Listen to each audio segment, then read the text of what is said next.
Sean Harris here. Welcome to another episode of Drinkslinger presents Bar Talk.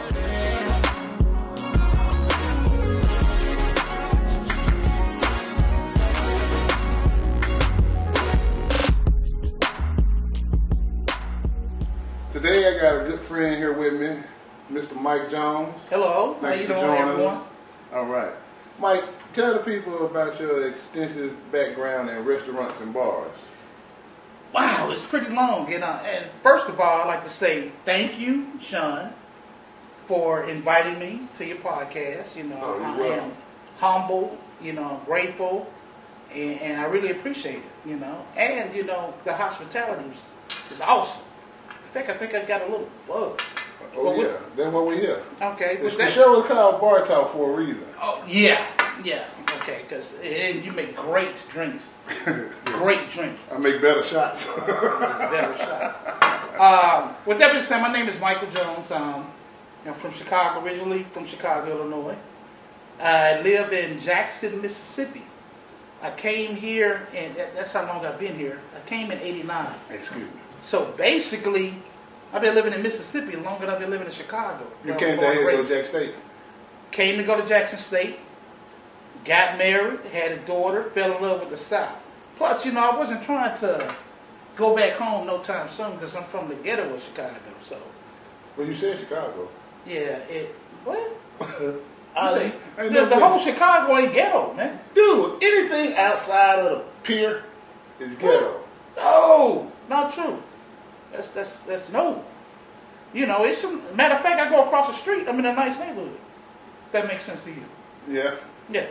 Anyway, because all of Chicago, matter of fact, that's one of the probably prettiest cities you ever want to live in, Chicago. Last time you were in Chicago? August of last year. It was nice one. Probably the prettiest place you ever been in your life. It was ghetto. A bunch of goddamn fish restaurants. Yeah, y'all got fish restaurants like telephone poles. Yeah, man, but ain't nothing like Harold Chicken. So we do have some They nice side by side. Yeah. Like y'all have fish restaurant, beauty supply store, fish restaurant, chicken house, fish restaurant. Okay, explain to me what we have here in Jackson. I never said Jackson was great. There's no comparison. Matter of fact, that's I love my city because I'm from here the same way you love your city because you're from there. But let's not over glorify Chicago. No, we're gonna have to. You're supposed to. Yeah. But it's inaccurate. Anyway, my name is Michael Jones. Before I get up and walk away from this podcast, you know, I came here in '89. I felt like, man, how long am I gonna last? You know, I can't do this. But then I started noticing it's like I was in a smaller version of Chicago. So that being said, I went to Jackson State, one of the greatest institutions. Jackson State is a fine institution. Yeah, I love. You know, back on my resume, my first management job in the restaurant industry was Waffle House.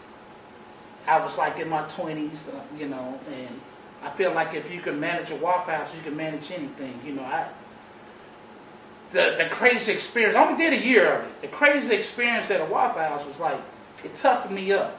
Can you imagine, you know, you sleeping, it's 3 a.m. and somebody called you talking about, Mr. Jones, you're going to have to come up here because the grill cook just smacked the server. Yeah. And now he in the bathroom smoking crack. Yeah, that's the life I had at Cracker Barrel. You know what I've always been impressed with about Waffle House? Mm-hmm. Waffle House is a Fortune 500 company every year. It is. And they do everything with pencil and paper. It ain't a goddamn computer. And it's profit. They're all about profit. They don't lose anything. Waffle House, say if you're a GM at a Waffle House, you do your inventory, say you $500 negative. Guess where that $500 come out of? Your check. Are you serious? Yeah, they win it all around. They don't lose anything. Why do you think if you go like a place like Atlanta, you got a Waffle House right here, right across the street you have another one. They win it. That's the most profitable. Any breakfast restaurant is profitable. Think about it. If all you selling is eggs, so okay, you go to eggs and grits. Eggs, grits, and bacon. Yeah, you can get a 50-pound bag of grits for 89 cents. Let me tell you a scenario. Say, say you make waffle. You can get a waffle batter, right?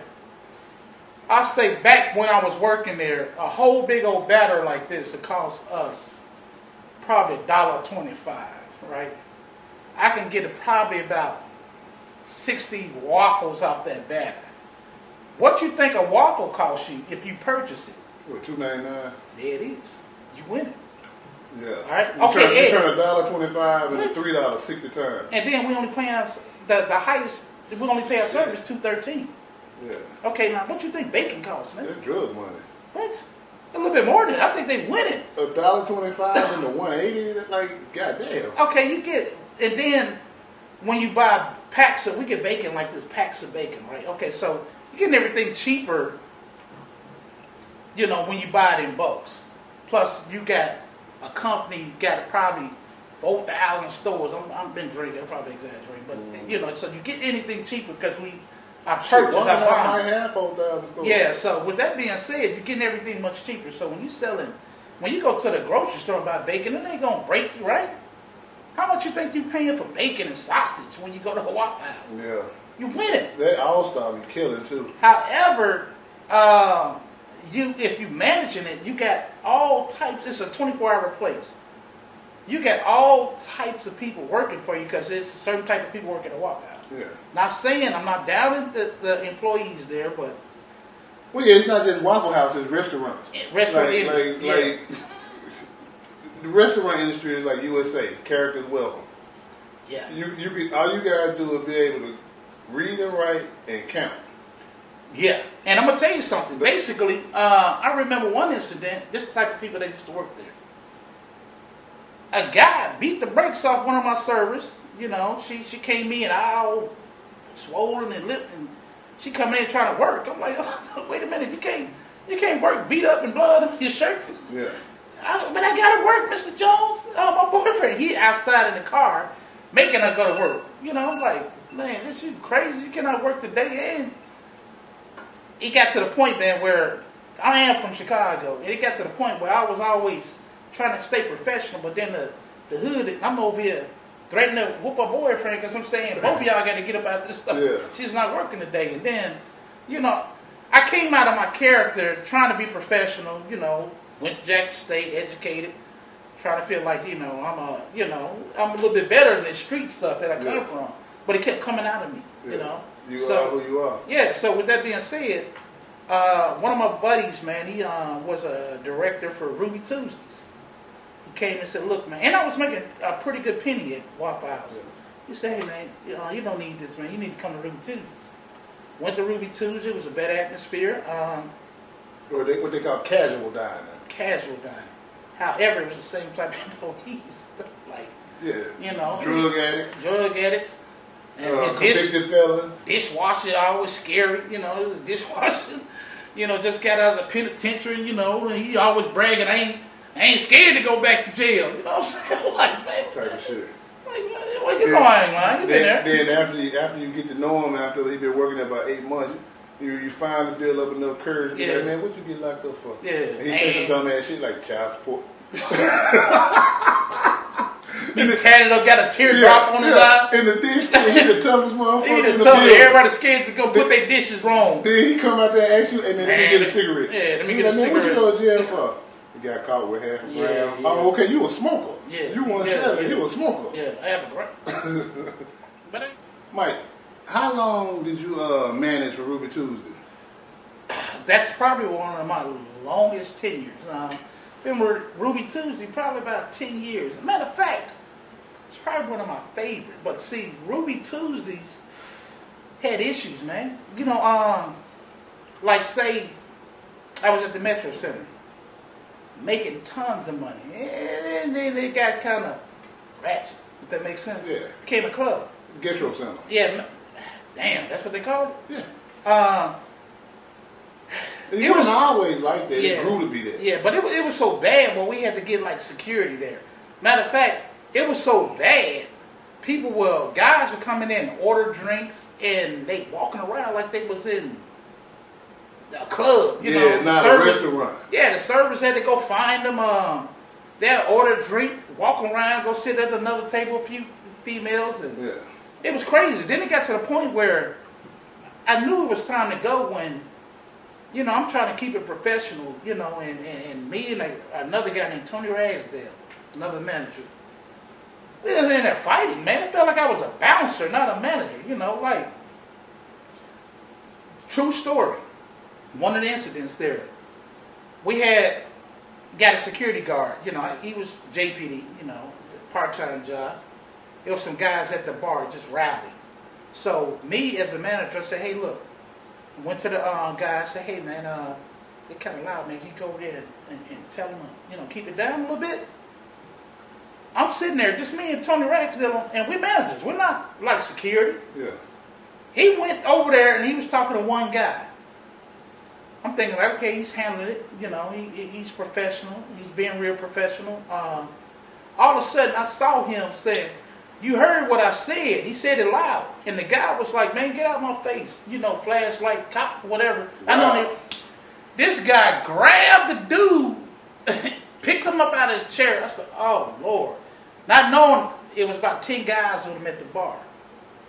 He snatched one dude. They all rushed him. And you know, from Chicago, you know, me and other manager rushed over there. Now here I am wrestling and fighting people in the restaurant, dude. You know, I'm like, man, what kind of job do I have? We wrestling, and thank God I was sober and all of them were drunk. So they swinging and they falling before they swing. So we threw them all out. They had to lock the door, and then, you know, my people, you know, they seeing fights going on, so they know they got tabs and tickets, so everybody running. Everybody running. You know, so I'm outside, I'm arguing with the dude, and then that Chicago Streets came out. I don't know, forgot my, you know, and he threatened me, and while I'm talking to him, the other manager reached over my shoulder, hit him in the jaw, and I was like, oh man. So now, I'm not trying to fight, I'm just talking wolf tickets. You know what I'm trying, you bowl up and like, I talk a lot of noise to try to get you to the point where, man, I ain't gonna try, but I'm gonna keep, we just gonna look like me and arguing. Ain't nobody really swinging. But Ragsdale reached on my shoulder, hit the dude, and we had to fight. Yeah, of course. So, believe it or not, a week later, we shut that restaurant down because of that. That's why it got shut down. I don't know that's why, but I remember I got a phone call and they said, hey, invite, you know, they didn't even tell me. They said, invite all the employees over, you know, we got some things to talk to them. We got, you know, just get them all in there for a little meeting. So I'm calling everybody, hey, come on in. I know you're off, but we need you to come in at 9 o'clock. When they came in there, that's when they broke it down. Hey, we're going to shut this place down. Yeah, well, you know, establishments all over the country do that. Whenever a restaurant get ready to close, nobody knows except the general manager. Because what happens is, if you tell a cook making $12 an hour he's finna lose his job, rib eyes and ribs and lobster tail going out the back door. If you tell the bartender that you finna lose your job in 2 weeks. But see, I was a store manager, I still didn't know. He telling everybody, listen, you come in, you get whatever you want, they give me $25. Yeah, so, and then they let them rob the place. So, even me, shit, I said, man, give me a couple of them vodka bottles. With that being said, we shut it down, let them all know, we did the little severance package, and we're gone. So, I ended up going to Pearl location, which was a little bit better, you know, better clientele. You were at Pearl before Lakeland? Yes. Okay. I was at Pearl. Man,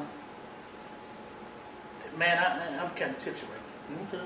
But with that being said, we did that, you know, and the sales went up, but we still had the North Park Mall open. So I had a buddy, he was the store manager there, and I went over there, worked with him for a minute. Actually, he figured that he couldn't take it, so he left. So I was running the store. They ended up shutting down North Park Mall, so they was getting away from all the mall units.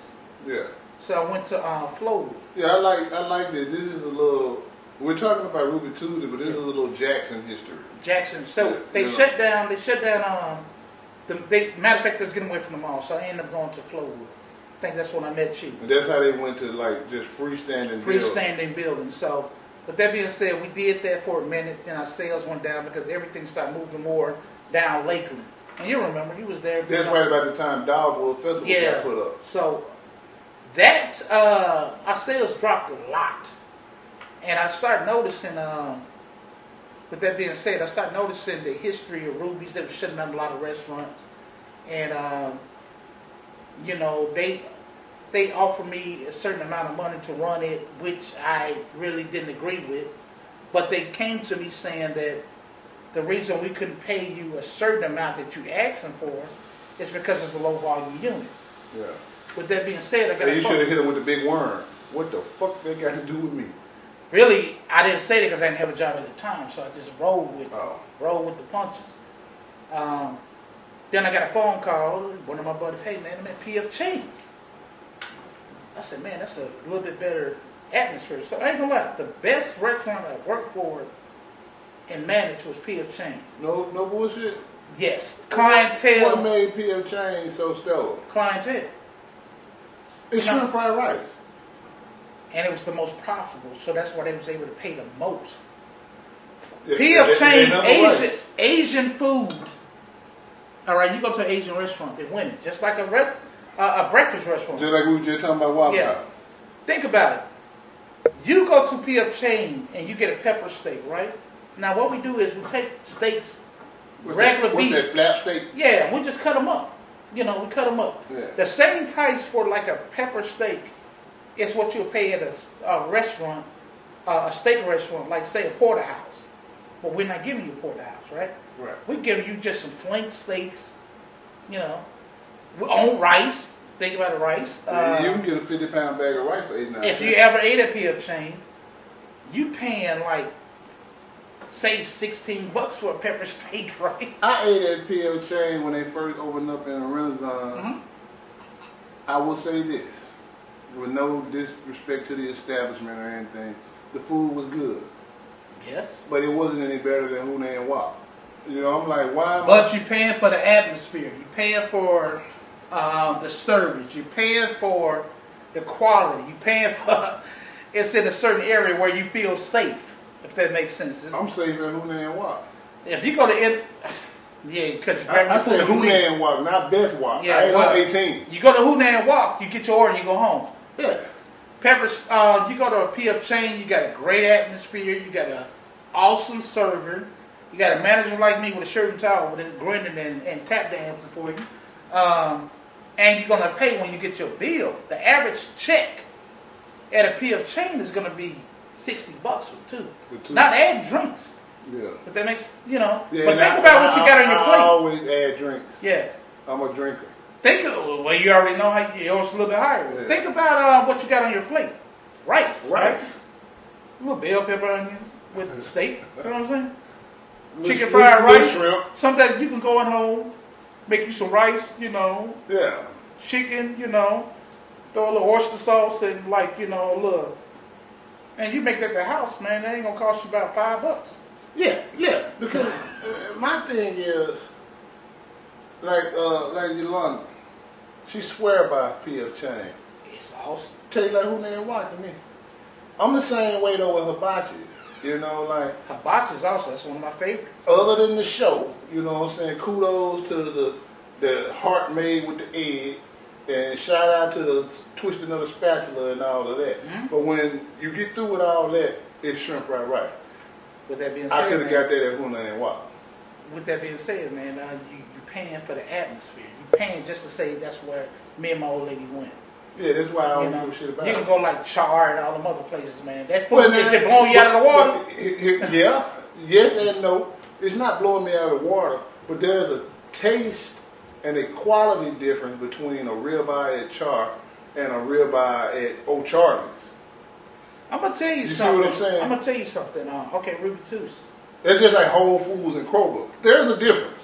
I'm gonna tell you that out of all the restaurants I worked, to me the best menu was Ruby Tuesdays.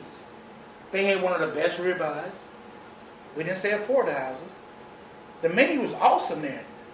You know, however, it wasn't the quality of the service because you got somebody coming to the table waiting on you on crystal meth. You know what I'm saying?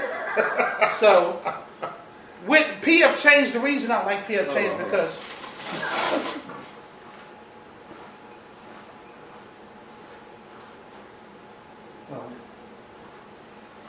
go ahead. PF Change, you can choose better.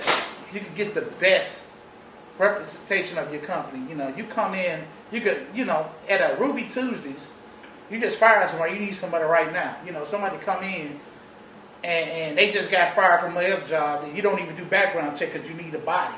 Yeah. PF Change, you can say, hey, let me go check your reference because I don't need no riffraff in this location. That's why I like it better. Yeah. With that being said. Cracker Barrel, to me, I like Cracker Barrel. was one of the best restaurants I worked for when it comes to training. When did you work at Cracker Barrel? I did that for a year, but they was doing that like 5 in the morning thing, and it was too busy. It was like you can't sleep. It was like Stu Brown at Cracker Barrel. he's at the one at I-55 at the time. That was the busiest one. Yeah. In the Jackson Market was Pearl. Yeah. Stu Brown been there about 3 years now. Yeah. Stu Brown is been a matter of fact, I don't know if he's been around in the restaurant the longest side, but he's been around for a minute. Cracker Barrel is probably one of the best paying restaurants, but it's the hardest work because you got to wear a shirt and tie. Now, can you imagine you back there making biscuits? You got all type of grease and oil on your nice tie, and grease things. So you got to keep the uniform. You got to buy. And their menu is extensive. They have a lot of items. And they cook like somebody's grandma. Everything at a Cracker Barrel, you can't eat at Cracker Barrel like 4 times in a month because your cholesterol, your blood pressure. Look, we put ham hocks in our greens, man. Hey man, my grandmother loved Cracker Barrel. Shout out to Mamie Harris. Oh. My grandmother is I can't say that, but she loved Cracker Barrel. Let me tell you something, man. People love crack. It's like crack. I swear, true story, man. Another true story. Like for Christmas, I get my grandmother gift cards to Cracker Barrel. Look, let me tell you something about Cracker Barrel. How them old folks love Cracker Barrel. Old white people.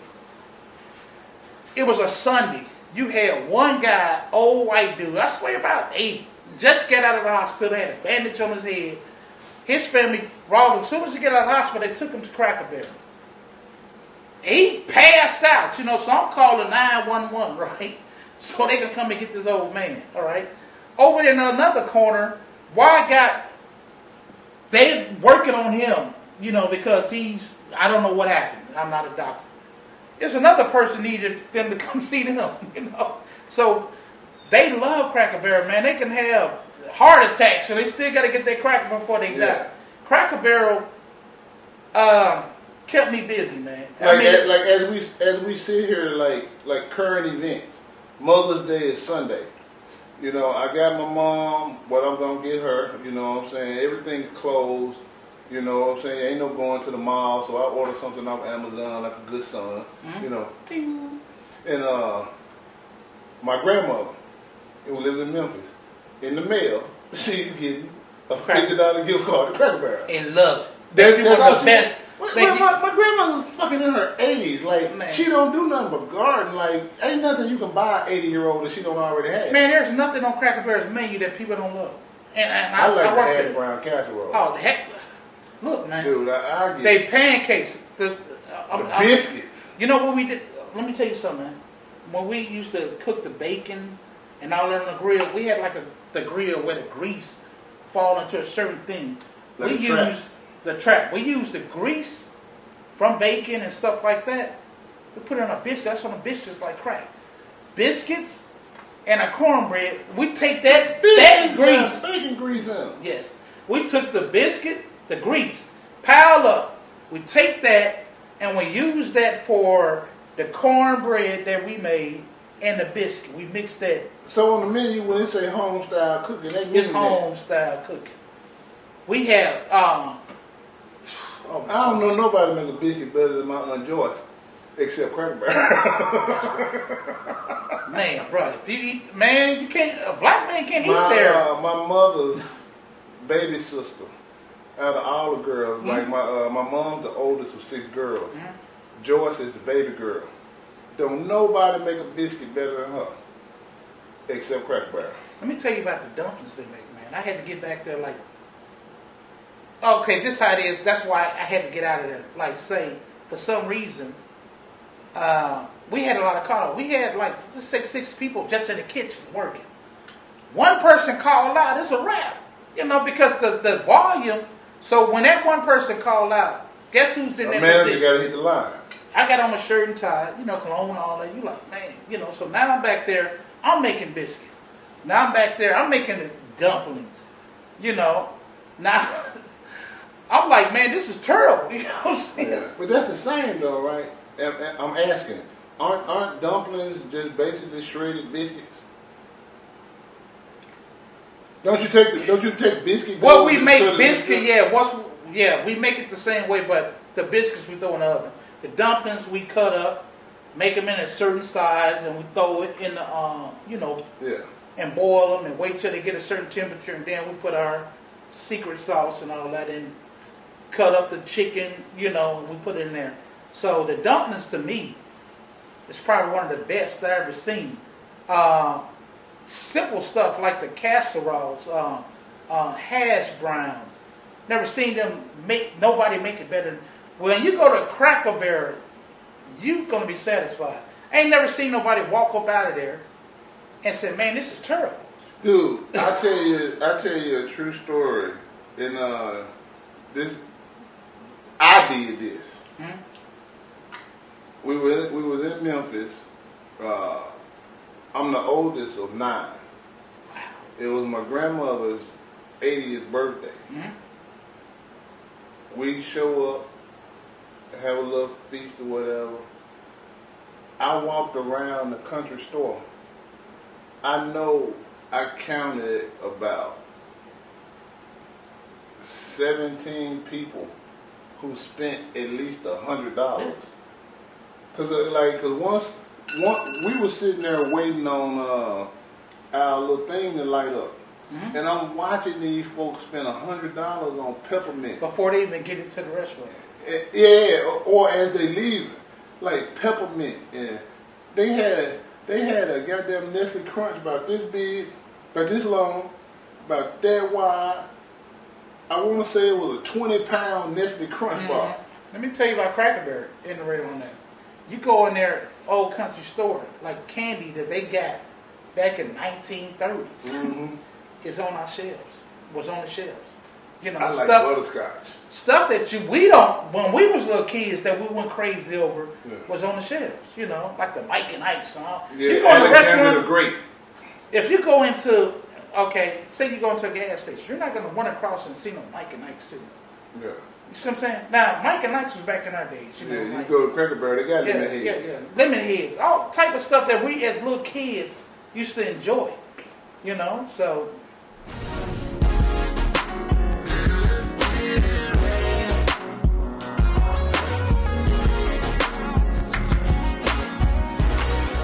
All right, so Mike John, what makes a great bar experience for you? What do you look for when you go out? Actually, when I go out, conversation. If I get to the bartender, man, and he acknowledged me, and I can say if it's busy, and I'm not, I've been in the industry, I know how everything goes, right? We some of the most patient motherfuckers on the planet. Patient. So if I get to the bar, and if you don't acknowledge me and say, hey, look, how you doing, I get to you. But if you don't say that, I get irritated, especially if I'm right there, because you don't know what kind of tipper I am. Sometimes they go with regulars, they go to them first. You think people judge you like he ain't gonna tip? Yeah, and I hate to say it, man, but bartenders, they've been proven right so many if times. they're not familiar with you, and if you're black, they're gonna judge you.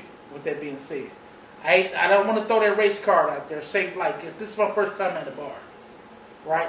You got these white patriots. They knew like me. They'd come there, and they're basically, they just feel like the white person, I'm going to get to them first.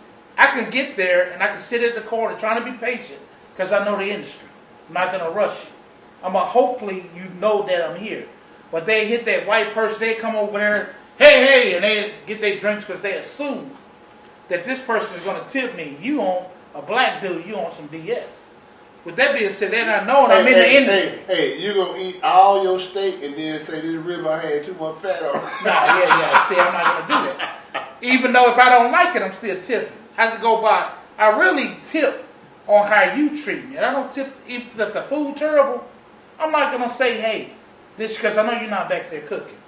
But if I come there and the bartender say, hey, I see you, I got these drinks to knock out, I will get with you. I'm cool with that. I'm patient. But you know the sad part is, follow me if you will. The stereotype is perpetuated by the bad service. So, you walk in as a black man, I assume you're not going to tip me. I treat you like shit because you ain't going to tip me no way. That's what you and think. Because I treated you like shit, you don't tip me. So I'm justified in not giving you too much attention. Which is true. But they don't realize that they could have gotten a greater tip if they had a... Let's say like me. I train my staff, do the job.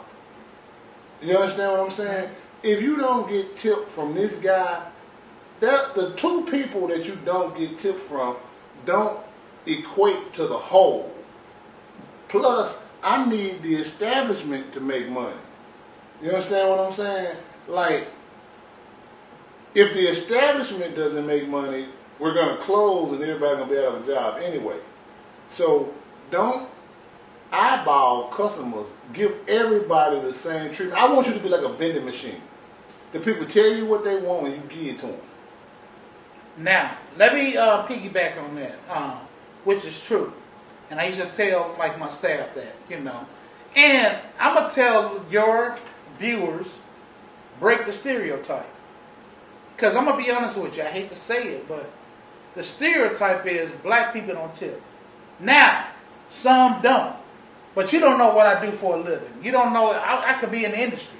Now, the best tippers, I'm going to give y'all education. Yeah, when you see like some old stripper looking ratchet type women, actually they're going to be your best tipper because they could be strippers. Strippers going to tip. Somebody coming in with purple hair and all that, you assuming like, oh man, they ain't going to tip, they ratchet. They can be a server themselves. So they're going to tip.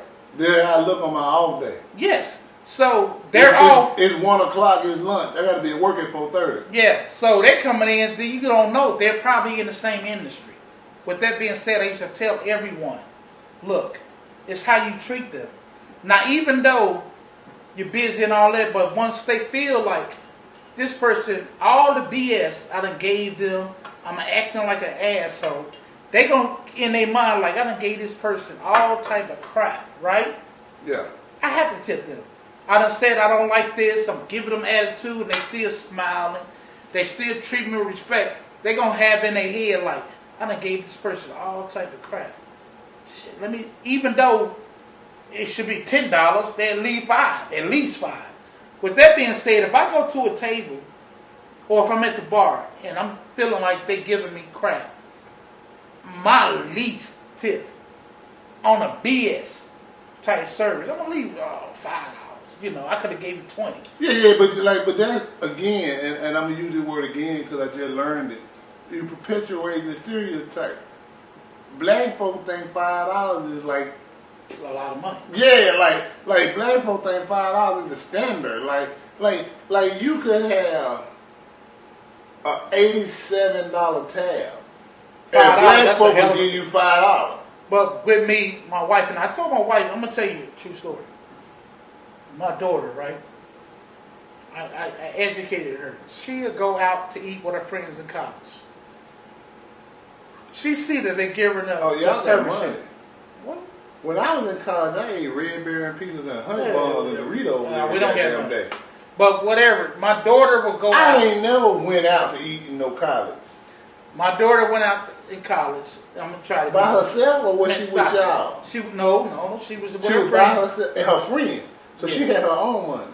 Stop it, man. Anyway, my daughter would go out with her friends. and she noticed by me educating her. I'm just saying, like, she noticed how her friends would give the server. Don't let the server be pretty.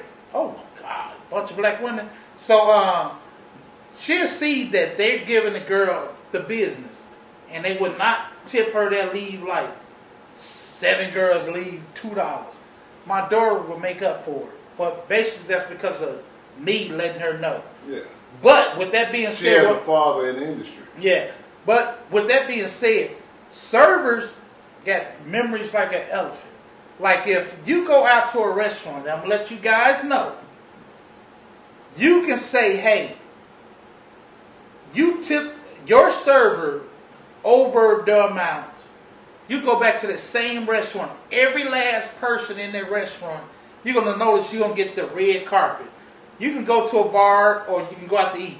You tip your server great or your bartender great. Say, I decided to go back a month later. They're going to remember you. They're going to say, oh, man, that person tips. All of a sudden, you're going to notice they're going to remember what you order. They're going to remember what kind of food you like. They're going to remember your name. All of a sudden, you're going to say, this is the best place because they take care of you. That's why. When you tip your server or your bartender pretty good, they're going to have in their memory because they got memories like an elephant. They're going to say, hey, so-and-so came by here, man. I was an asshole. I took time and they gave me a great tip. When you come in, they're going to remember what you like. They're going to remember how you like your drink. They're going to remember how you like your ice. They're going to say, hey, you're going to walk in the door. They're going to say, hey, Larry. Oh, hey, Sean. Hey, Mike. How you doing? They're going to come over there. They're going to spend more time with you. They're going to make sure your drink is the way you want it. Every time you go to that certain spot, they're going to know you. And they're going to even, it's going to get to the point. I agree with that. When the manager going to say, hey. I co-sign this statement because I tip stupid. Hey, Larry. I've literally had servers argue over, it's my turn to serve him. Like you had Sean last time. Yeah. And I'm going to tell you, if you bring your family, oh my God, they're going to treat you like, if you tip your server, tip your bartender accordingly, you're going to get the best service. Now, you come in there and you like, oh man, I ain't like the service. I'm going to give him $1. Matter of fact, I ain't going to tip. When you go back there, your service, you think your service was bad that time, it's going to get worse.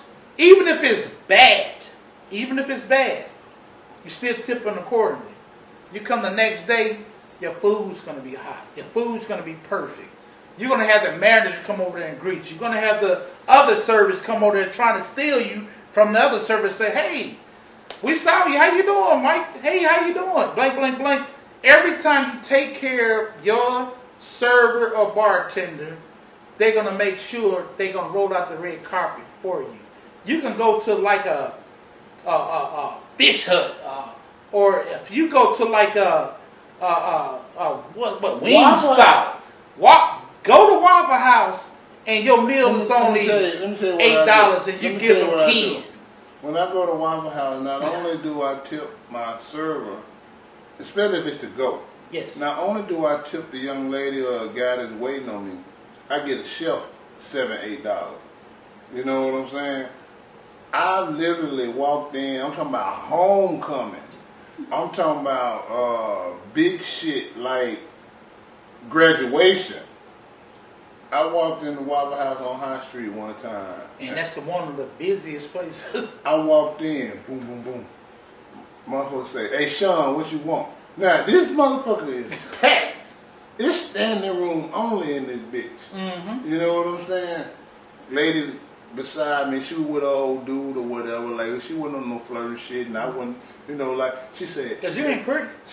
That I ain't. No, yeah. I'm handsome than a motherfucker, but I ain't never been I pretty. mean, you don't do nothing for me. I'm pretty ugly, you know what I'm saying? Yeah, because if I look at you, you don't turn me on. Lady say, she say, excuse me. She say, I don't mean no harm. She say, how you get your food ordered that fast? We've been standing here 40 minutes. And I say, ma'am, I ain't trying to be funny. And I don't want you to treat me like I'm trying to treat you some type of way. I said, I tip. She say, I said, yeah. You know what I'm saying? Because I tipped all those previous times, when I show up at Waffle House, at 2 o'clock in the morning on Jack and Stay homecoming game night. You know what I'm saying? Everybody partying and having a good time, or after the club, or the fair in town, and all that type of shit. Them folk over there know me. You been here 40 minutes, and it ain't even your turn yet. I just walked in, and the motherfucker put my order together. Let me tell you something. I give them folks some money. I'm gonna look in your camera. Let me tell you something. You can go to a place you never been before, okay? You walk in there, and I hate to say it, but when they see black, it's blacks on tip. Stuff ain't going right. Your food coming out late. You irritated, but still, you treat whoever waiting on you with respect. You come in there, your food probably coming late, and you don't be an asshole. Just say, hey, look, I understand. I know what you're going through is busy. You get your food, you tip them. I promise you, and I want you to bear witness to this. You come in the next day, everybody in that spot, location, restaurant going to remember you, because that person goes to the back and he's going to brag. This person gave me this woo-woo, because a lot of servers like to brag on what they make. Yeah. They're going to remember you. They ain't going to know you. They're going to say blue shirt. Yeah, blue shirt. You come back up in there, you're going to notice why everybody's rushing you. Everybody's greeting you. Everybody want to wait on you. You can go to women, black women. I hate to say it. I'm gonna be honest with you. I don't want no repercussion, no anger. If it's 7 of you black women, you can be professionals. You can be millionaires. You can be lawyers, doctors, nurses, whatever. Business women, own your own business. If it's 7 of you guys, you're gonna be wondering, why it's taking so long for me to get waited on? You're going to be irritated. Want to know why? You got people in the back arguing who going to pick you up. Because I love my black women. Ain't nothing better on this earth than black women. But black women will run you to death. Black women will change the menu. And they all turn into mathematicians when the check comes. And they're breaking stuff down. You had this, girl, you had this, you had this. But what I'm saying is, and that's not even what is it, like racial? Yeah. Like you take black guys. If it's 4 of us, we're gonna eat freely. We're gonna order one check, and when the check comes, we're gonna divide by 4. No tit for tat. No tit for tat. Mm-hmm. You drinking Wolfer, I'm drinking. Oh, you had that Wolfer, man. I had thrown vodka. Right. We gonna divide by 4. Mm-hmm. If the ticket's $77, that's $20 a piece plus a $5 tip. Mm-hmm. Everybody owe $25. Mm-hmm. Black women gonna divide that bitch up. They gonna calculate who had the French fries. The appetizer gonna and they gonna say the server had an attitude. Leave $2 type of shit. But what I'm saying is, if you and your girlfriends come in there and read certain places y'all like, if you just leave over $40 or $20 amongst 7, every time you call and bringing somebody in, they get your name. They know your name. They gonna break their necks to wait on you. Soon as you walk in the door, you're gonna get the red carpet. They gonna get you. Matter of fact, you're gonna have a bartender, and I'm in management. That peeved me off. But they gonna throw 2 drinks at you. You know, hey, you come here, you my regular. Hey, let me fix this for you. Blank, blank, blank. They gonna treat you like a The bartender's not gonna steal from the establishment, but he gonna float a drink. He gonna float a drink at you, and he's gonna let the manager. He gonna tell the manager, hey, look, this a regular. I'm gonna give them so and so. They come here all the time, and the managers, we want that repetition. We want that person coming back all the time. Matter of fact, hell, I'll come over here and talk. I'm gonna give you a free drink on the menu is advertised at $7. And I'm gonna say, hey, the establishment know that bitch costs 85 cents. Yeah, and I'm gonna say, hey, look, go and take care of it. Take care. You're drinking well anyway.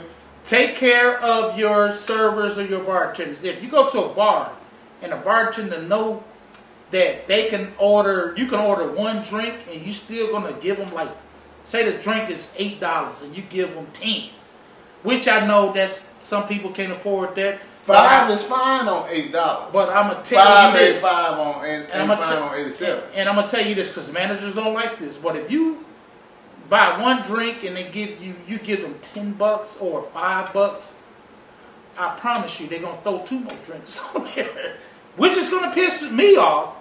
But if I keep seeing you come every day, I'm not gonna cry about it.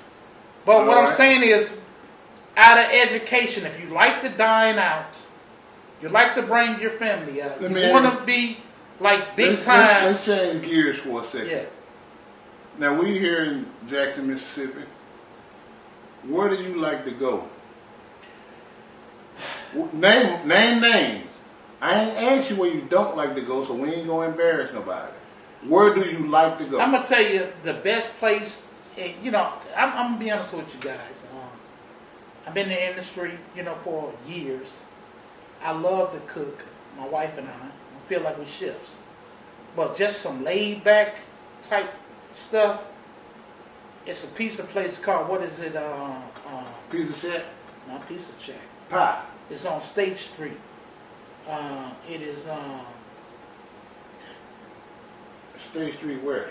Oh, where it's man, I've been drinking this drink. By the Baptist? No, it's going on State Street by the Baptist, going over there. It's like because they got the little bar in the front of the restaurant, and the back is the Pizza Shack and a pizza place. It's over there right next door to where they have by the KFC and the McDonald's? No, sir. Okay, it's that's on State Street. You go across. Man, it is. It's a pizza place over there, like right around that area is where they go have. Let me see. Man, if I wasn't a drink, I'd get you the name. But they have. It's by the hospital. Is it a pizza place or do they serve pizza? They serve pizza, wings, and all that. But are you talking about the Manship? No, not the Manship. It's on State Street. It's over there right away. They have abortions, the abortion clinic. You know what I'm talking about? I don't know where the abortion clinic is. Knock on wood. Yeah. I'm happy for that. Well, anyway, Manship take care of you. I met the owner of the Manship.